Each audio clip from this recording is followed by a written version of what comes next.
This one we will actually be learning about the crop tool. I don't use these three, so I don't know about this.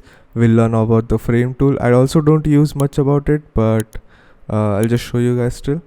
And then the spot healings and stuff. So these four tools, we will not be having a final image in this tutorial on in this video specific, but I'll just show the tools quickly because those don't have much feature.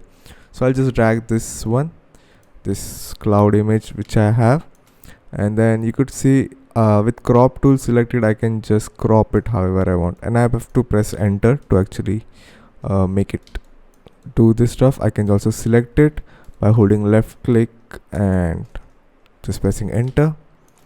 To make it, let's say I want to make it with this size, with this image, I can just press Ctrl and then select this layer, and then I can just tap it on here once and press enter twice, and it will automatically make it with that size. This perspective crop tool and this one I don't use it, I don't remember it, so I'll just leave it. Next thing is the frame tool. For example, I'll just create a frame around here. Okay, with this selected, if I draw it, it will actually convert it into a frame. I'll just not select anything. I'll create a frame here. Okay, I don't know why is it doing that. If I'm not selecting it, it shouldn't be doing this. Okay, there we go. It's so random, it's so confusing. But what I will be doing is just creating a frame in a new layer. I don't know why it was selecting this as default, but let's just go with whatever it is. So I've created this frame, and then let's say I'll just drag this here in this frame or this selected. You could see it is enabled here. And now what we will be doing is, if I just move it however I want it, it will always be in that frame area. You see, it will always be in that area. And then the stroke shouldn't have any color. Does it have any color? No, right? Yeah, it doesn't have any color. But if you want a stroke for it, you could select a color from here. Let's say I want a red color, and I can make it a bit bigger. That's too much. There we go. You could also have that one, and then you could also move the image however you want. I don't use it, I use it in another way, but I don't use frame. I just create this effect in another way, which is just using a mask, like I've shown you guys in the previous video, like making a mask, and then like make a mask around, let's say this much, create a mask, unlink it, and then I can just move it however I want, doing the same effect. But let's just get through the next tool. This is the eyedropper tool.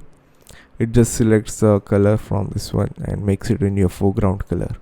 Not much like needed, because I've selected the move tool right now, or any other tool. If you don't need to select the eyedropper tool always. You could just go here, and then it will automatically select the eyedropper tool. Like if I just click here, it will automatically be in that eyedropper tool, and I can just select whichever color I want and press OK, and then this color is selected. Next thing we will see is the spot healing brush. It does obviously what it says. For example, when you take images and stuff, or if you're taking flat image on thing and there's spot, or just dust particles in the air or something that you want to remove, for this one I'll just rasterize it so that we can work on it. And let me add a spot on this one. Like I'll add multiple spots like this.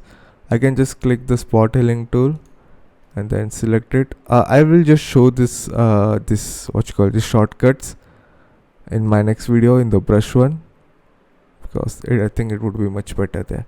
But yeah, this shortcuts will be shown in the next brush video.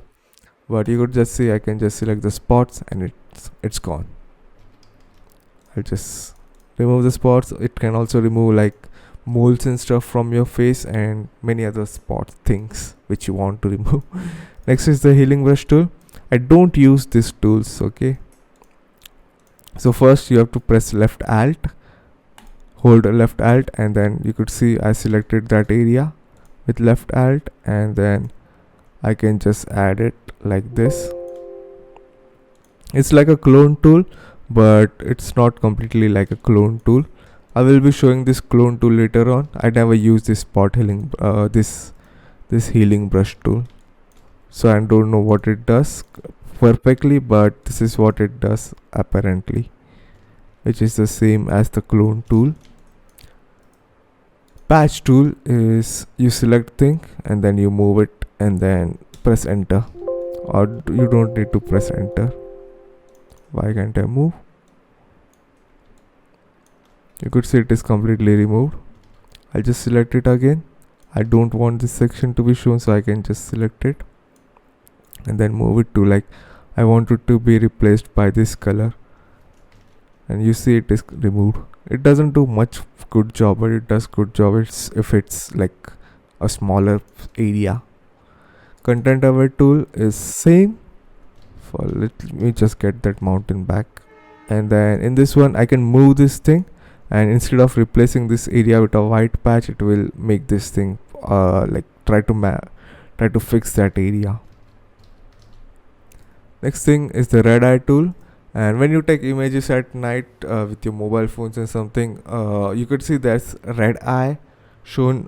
Your eyes will be red and stuff. That's when you use it. I'm not gonna show stuff like red thing here. I don't know if this will work or not. Yeah, it converts it to black color. So if you have red eye, it will just select it and it will remove it. Simple, yeah.